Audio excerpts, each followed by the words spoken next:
All aboard your tech news, games, and deals caboose. We have some game news with Power Rangers Battle for the Grid, new fighter style game coming in April. And then we have some Anthem gameplay series coverage to go over. There's a bunch of footage to check out. But first we get Power Rangers. This was announced yesterday, kind of alongside the Mortal Kombat thing, kind of got overshadowed a little bit. But what we have here is a fighter style game. There is easy to get into, they say, with also long combo strings and some good precision you'll need with your little PS4, Xbox, Switch, or PC controls to execute long combos and slay your opponents. So we only got 16 seconds of actual game footage. The rest is just trailer style stuff. And we actually get to see some of the characters. We get the Red Power Ranger, Jason Lee Scott, along with a Gia Morin. This is a Super Mega Force agent. And then we have Tommy Oliver, another Power Ranger, green. And then we have Lord Drakon, is the evil version, straight from his path, Tommy Oliver. So those are the first 4 characters that we get to see. So pretty interesting. It's going to have online competitions for actually tournaments and stuff. And then there will be missions throughout the year. So it looks like they're going to do update maybe monthly or every other month, like small little mission-y style stuff to actually complete. And again, this is coming out in April, so we will see that for $20 pre-order. There's a little bonus you can get for pre-ordering as well. So cool stuff there. I think the pre-order is at the end. Pre-order now to get the Green Ranger version 2 skins. So there'll be different skins you probably can unlock as well as pre-purchase to get. And that leads us into our second game of the day, and that is Anthem. We get a bunch of, this is a new trailer slash gameplay series. This is part 1, there's going to be a couple more. And it's basically a 6-minute video going over the story, progression, customization. They talk a little bit about humans fortified in cities to survive. And you're going to play as a freelancer to protect the humans. And then what are you protecting them from?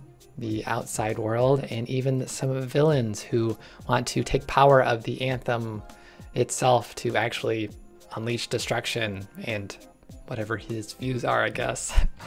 We also get to see some actual different styles of the javelin suits, which we kind of already knew a little bit about. There's speed javelin, there's a range one, there's a tank, and then there's a one with elemental powers. You can conjure a bunch of different stuff for that.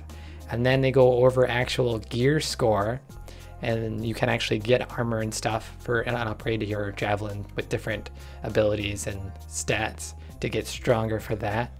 And they go over individual things. You actually get access to 2 weapons and 2 offensive abilities, and then 1 support ability, and then you'll get 6 components, and that'll like adjust different things for you as well.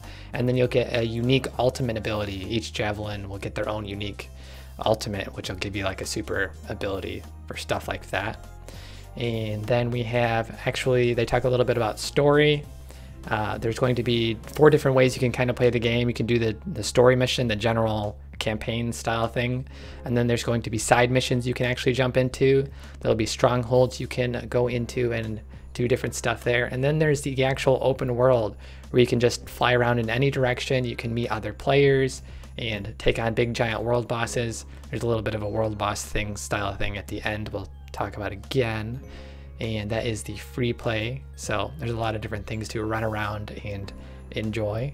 Let's check out the actual dragons. There's a quick 1-second clip of dragons. You might have just missed it, but there's some fire breathing dragons you can fight and stuff. And then there's a giant monster rock giant thing that you're gonna need multiple people to fight, it looks like. So that's in the open free world, it looked like. So, or maybe an end story boss, but there's multiple players, so it's probably free world. So cool thing from there. That is the gameplay series. We'll hear more about the second episode coming soon, hopefully. And then here's an actual 10 minutes of gameplay. This is the Hidden Depth mission, and you can check out the whole 10-minute from start to end. There's a couple cuts, but you get pretty much everything. You get the story briefing at the beginning. They show some cool underground style stuff that you can go through, and basically it is underground chambers. You have to find invisible runes, and then that's written in a secret language, and it gets pretty pretty intense when the boss fight shows up and a fire starts flinging around, and because it's a medium-sized boss and it controls fire basically, and you'll have to slay him to earn rewards and stuff. But that's a whole 10-minute video from IGN, so there's even more Anthem gameplay you can check out.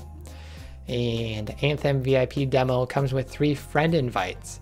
So if you have a friend who is buying the game pre-ordered and is getting in the VIP demo January 25th, you should probably bug them for an invite code if you haven't, and you're still deciding if you're going to get it or not. So you can invite 3 friends to join you. Pretty cool, pretty cool. And then we have some Sekiro, some more stuff to talk about. This is from a Game Informer. They're doing, looks like, coverage throughout the month on this game. And they go into a lot of the different combat aspects and how they're actually interacting with boss fights. Because in other Dark Souls games, there was different types of characters, warriors, archers, mages, so that restricted their ability to design bosses. They had to make it work for different classes basically. So in Sekiro, it's going to be like a samurai style sword fighting game. So they will be able to focus more on the single player aspect and be able to create a bunch of different kinds of bosses that you can compete and basically fight on their balanced kind of design and such. So they talk a little bit more about that, on how they design different areas where you can grapple around, because grappling is one of the different things that makes this game different. So sword fighting and grappling, you can jump around like almost like Spider-Man, not quite, more like Batman. We'll go with Batman. So not every boss is the same. They talk about the new posture system a little bit. So basically you're not going to be able to just slay any enemy easily. You're going to have to wear them down. And this boss in particular, you can still deal damage to them, but it would take such a long time to kill them. It's not really optimal. So with this boss fight, you kind of want to wear the lady butterfly down, and then that will give you the ability to then do the death blow, which is the other mechanic, which will then actually slay your foe.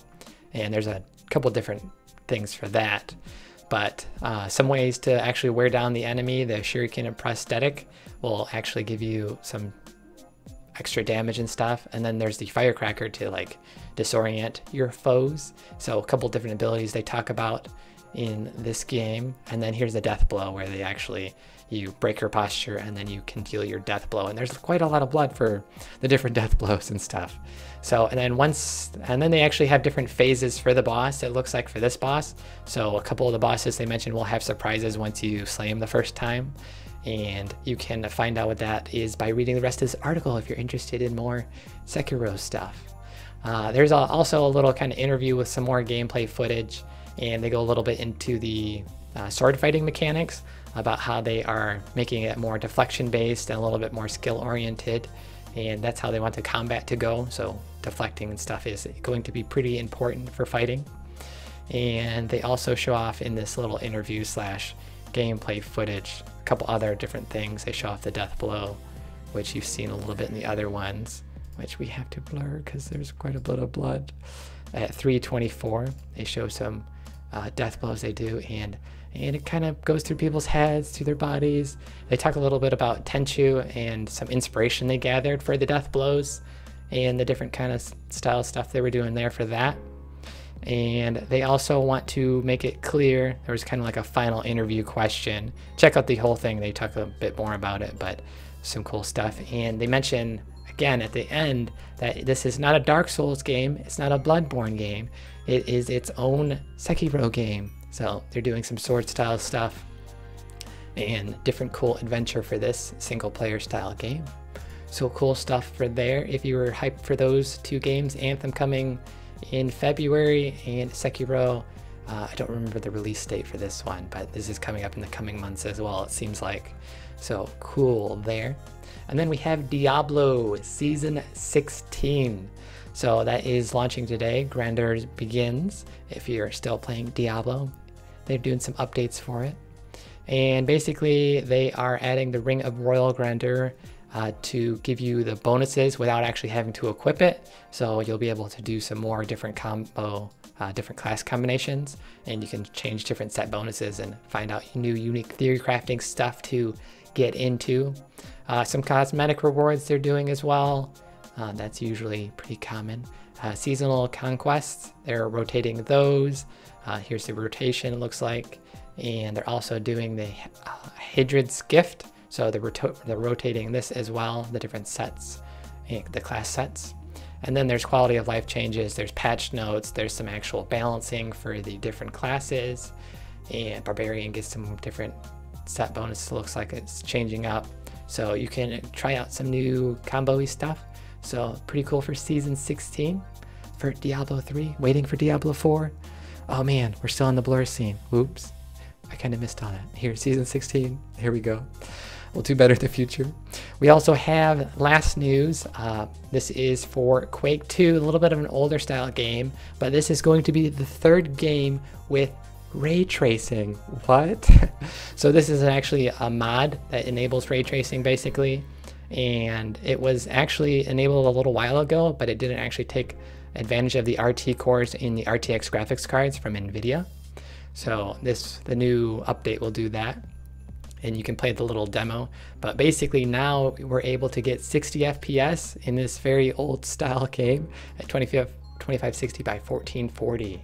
So let's check out what that looks like with some actual flames. So these are the lights, so the rays coming from the actual explosions and the gunfire you might see in a second is actually being rendered correctly. So let's get some more fire effects, and we actually have some reflections in a second.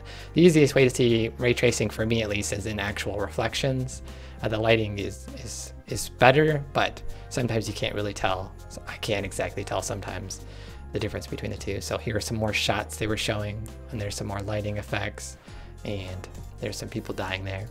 But here we have the actual site where you can actually download it. There'll be a link in the description for this if you want to go back and play some Quake 2 and relive that. Here's the little download for that.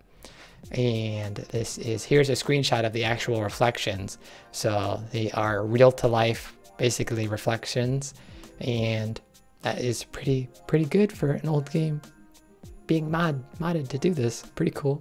And the website talks a bunch about the tech specs, the different details, the difference between ray tracing and path tracing. They talk about that a little bit. So if you're interested in the topic of ray tracing, be sure to check that out and also download the game.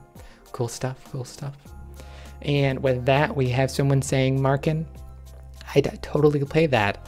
I believe you're either talking about Power Rangers or Anthem, and both are going to be pretty cool games. And someone also agrees with Markin. So we got a lot of people up for Power Rangers or Anthem, either or, both pretty popular.